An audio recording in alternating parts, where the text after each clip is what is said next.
Bonjour, mon nom c'est Alex Gaudi. Moi, c'est Charles Gauthier du groupe 1. C'est Dominique Bouchard, groupe 1. Vincent Campagna du groupe 1. Alors aujourd'hui, bienvenue Sélection 2 Montagnes. Nous venons faire notre projet pour les pompes incendies. Bâtiment avec des personnes âgées qui abritent des personnes âgées. 267 appartements. Un bâtiment de 8 étages. Comme vous pouvez voir, il y a un brunet également dans le bâtiment.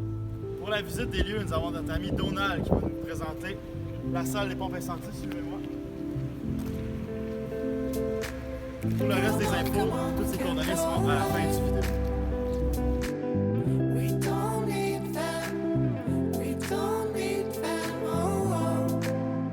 Bonjour, on va parler de la pompe qu'on a ici. On va commencer par vous montrer c'est quoi la pompe. C'est une pompe électrique avec une volute horizontale. Il n'y a pas de réservoir non plus de contact. Donc on sait que c'est pas au diesel, c'est un autre indice. Ici, on a un camion anti-retour. Et puis ici, un valve papillon. Comme on peut voir ici, il y a la surpresseur. Ici. Donc ici, on peut voir un différent angle de la pompe. Aussi, on peut voir qu'ici, il y a la conduite d'entrée d'eau principale. Ici, la conduite de dérivation. Aussi, on peut voir la valve OS&Y. Donc dans notre système shotgun, on a ici le bypass qui passe par-dessus, qui vient à la colonne nourrice. On a en arrière ici, on a l'essai pompe, que les robinets sont à l'extérieur, remarquable par la vanne papillon.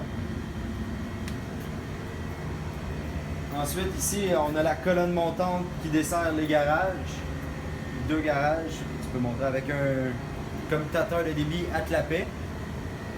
On a ici le cœur des gicleurs. Ailleurs, nous avons les collecteurs d'alimentation. Deuxième colonne montante servant du rez-de-chaussée jusqu'au dernier étage. Avec le cœur de gicleur. Encore un commutateur de débit.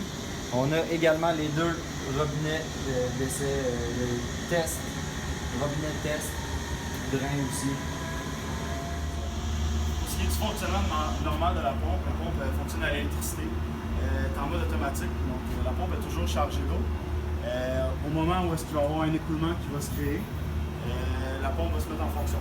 Pour l'instant, le suppresseur ici garde toujours une pression égale de l'autre côté afin que le clapin reste fermé. Donc, quand il va y avoir un écoulement d'eau, il va y avoir une baisse de pression que le suppresseur ne pourra jamais compenser. Donc là, la pompe va se mettre en fonction dû au fait qu'elle est en mode automatique.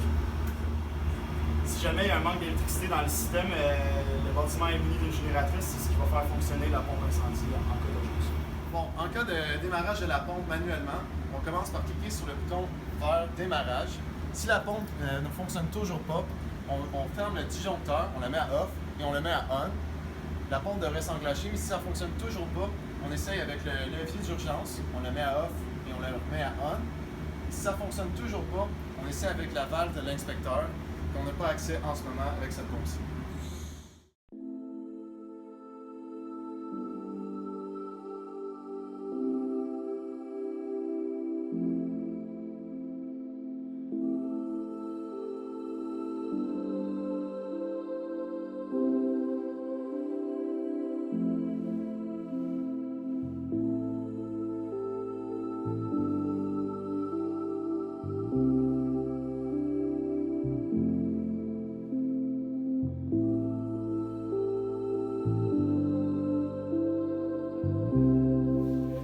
Donc ici, sur chaque étage, on va retrouver un raccord de 2,5 pouces connecté sur une bande de restriction, en fait, dû à la pression que la pompe donne sur le bâtiment et la dimension du bâtiment. En fait, on n'est pas obligé d'avoir une bande de réduction. Donc c'est vraiment juste une bande de restriction qu'on va avoir sur chaque étage pour se brancher, pour que les pompiers puissent se brancher. Puis il n'y a pas d'ajustement qui se fait sur celle-là. Donc elle est déjà préfixée selon ce qu'on va avoir besoin sur chaque étage. C'est une vanne qui gère juste la pression résiduelle, mais qui ne gère pas la pression statique. Si on a une pression excessive, mais on est en danger parce qu'on ne peut pas l'ajuster comme avec une vanne de réduction. Comme à la pratique dans la tour, avec cette bande de restriction-là, il faut s'ajuster avec notre opérateur de pompe et à l'aide de notre piézomètre. On va créer un écoulement. À l'aide de notre piézomètre, on va lire une lecture et on va s'ajuster avec l'aide de la pression qui est envoyée par l'autopompe.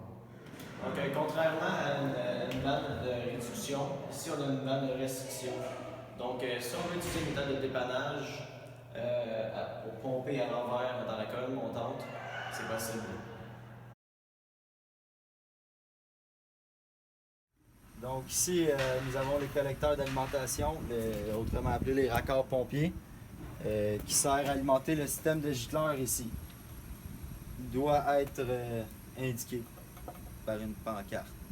Dans le fond, l'autopompe vient se stationner, emmène 2 tuyaux de 2,5 pouces et se branche et attend l'ordre du PC comme pour le feu. Nous avons les collecteurs d'essai pompe. En cas de moyen de dépannage, on peut utiliser les collecteurs d'essai pompe pour faire un bypass de la pompe, vu que la conduite de raccordement se situe après la pompe. C'est possible. Pour conclure, aujourd'hui notre visite, on a visité la sélection de montagnes. Tout était en ordre puisque c'est un bâtiment qui a été construit en 2017, donc à peine 10 mois.